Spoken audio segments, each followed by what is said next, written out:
Salut! J'aimerais faire cette vidéo pour tous ceux qui ne se sentent pas capables de faire l'œuvre du Seigneur et pourtant Dieu les a appelés à le servir. Par exemple, tu sais très bien que Dieu t'a appelé à évangéliser, à parler de lui autour de toi, mais tu te dis que tu es de nature timide ou que tu ne sais pas bien parler, ou même que tu es dans un pays étranger et que tu ne maîtrises pas encore la langue locale.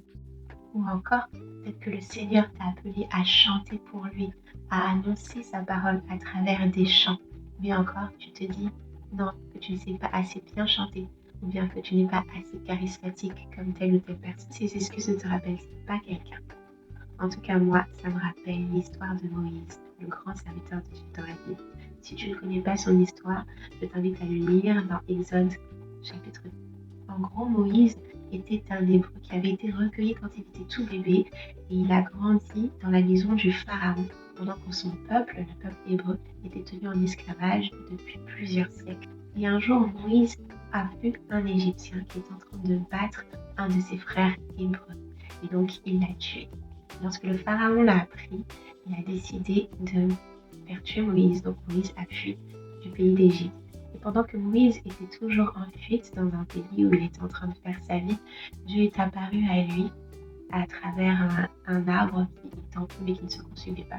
Et il lui a dit qu'il lui donnait la charge de libérer son peuple et de dire à Pharaon de laisser partir.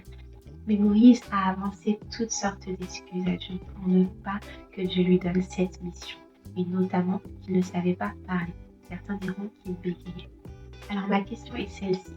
Crois-tu que Dieu ne savait pas que Moïse ne savait pas parler? Évidemment, il le savait. Il le savait même avant que Moïse ne naisse. Lui, il l'a choisi et c'est lui qui l'a envoyé pour dire au pharaon de laisser partir son peuple. Tout comme toi, tu as peut-être des complexes. Peut-être que tu te dis que tu n'as pas assez d'assurance, que tu ne sais pas assez bien parler et tu doutes que le Seigneur puisse t'utiliser pour le servir. Peut-être que même Moïse aurait pu avancer comme excuse. Non, Seigneur, ne m'envoie pas. Je suis un meurtrier. J'ai tué un homme en Égypte. Tout comme toi, peut-être tu te dis, Seigneur, j'ai fait trop de mauvaises choses dans ma vie. Tu ne peux pas m'utiliser si je fais quelque chose pour toi. Qu'est-ce que les gens vont dire? J'aimerais te dire que le Seigneur utilise qui il veut pour le servir. Il utilise qui il veut pour faire éclater sa gloire. J'ai même envie de te dire que parfois, plus une personne paraît insignifiante, et plus cette personne peut être un canal puissant par lequel le Seigneur va passer pour faire éclater sa gloire. Regarde l'exemple de David.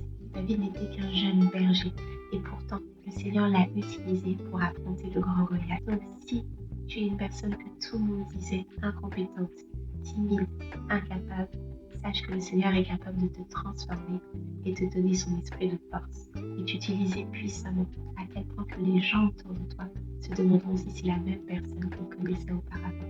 Ils puissent se donner à Dieu en voyant tout ce qu'il fait dans ta vie. Donc, ne regarde pas à tes faiblesses, ne regarde pas à tes complexes, mais plutôt regarde au Seigneur qui est capable de t'utiliser même avec le peu de capacité que tu as. Alors toi, viens à Dieu avec un cœur plein de foi.